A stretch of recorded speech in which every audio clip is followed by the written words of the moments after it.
it was a multi-level, record-breaking week. Not only with the numbers, we had the highest numbers every night that we've ever had except for last night.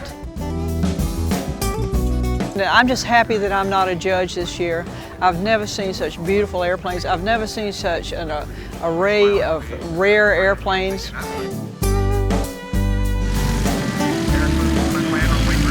It 80 years plus one for us because everybody missed 2020 and we missed it too. We were really disappointed to not be able to come last year to celebrate the 80th year of the type certificate for the Ercoupe.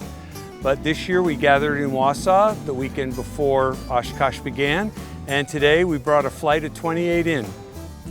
It's just an exciting club to be in. Everybody who owns an Ercoupe is extremely passionate about it, and there's so much to learn from the guys who've owned coupes much longer than I have.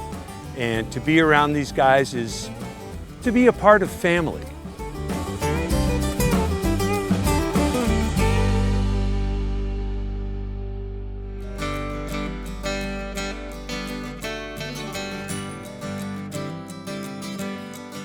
The airplane was sold by Travel Air to Pittsburgh Airways in 1929, and they flew regular passenger service in this airplane, 5 passengers, 2 pilots, for about a year and a half before they couldn't survive during the Depression. The airplane traded hands a few times, spent some time in Cincinnati, Ohio, ended up in Missoula, Montana with the Johnson Flying Service. They came up with the idea of dropping firefighters out of the airplanes. The airplane that we have, EAA 8112, is the first airplane to drop smoke jumpers into a live fire.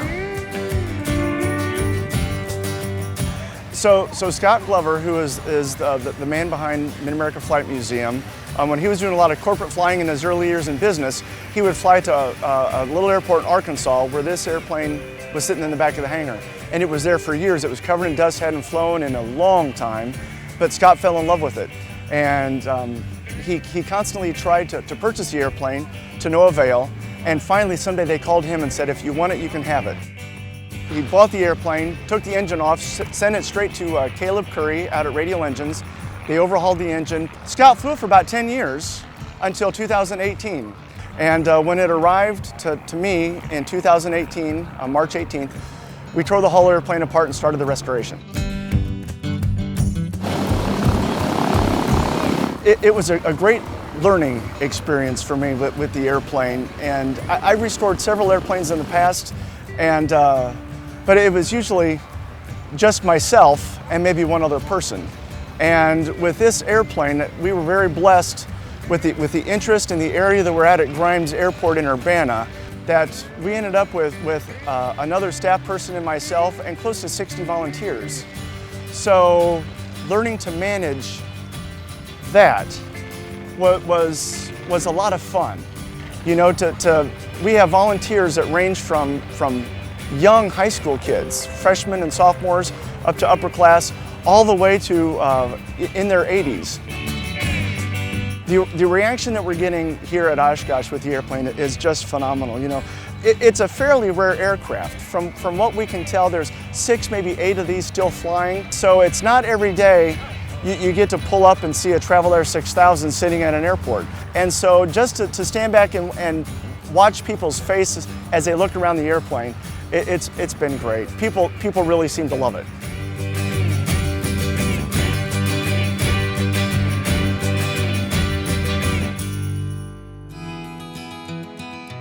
Well, this is a 1948 Piper Vagabond. It's serial number 17-97, so it's an original PA-17.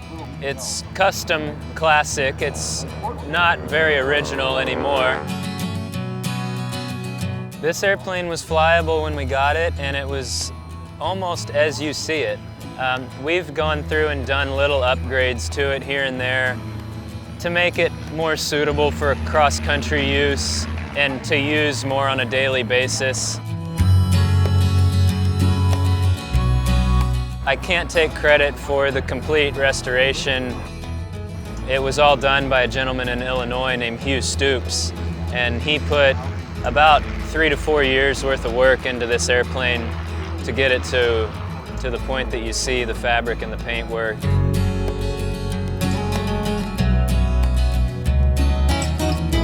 I like the idea of keeping these old airplanes flying. You know, even though I didn't personally do the restoration on this airplane, I feel like it's a really important job to keep it in this condition and keep it flying and keep bringing it to places like this for people to see it. And I hope I can do it with more airplanes in the future and keep as many of these old airplanes in the air as I can, because I don't see a whole lot of people my age taking involvement in the vintage airplane community. So that's why I'm out here enjoying doing this.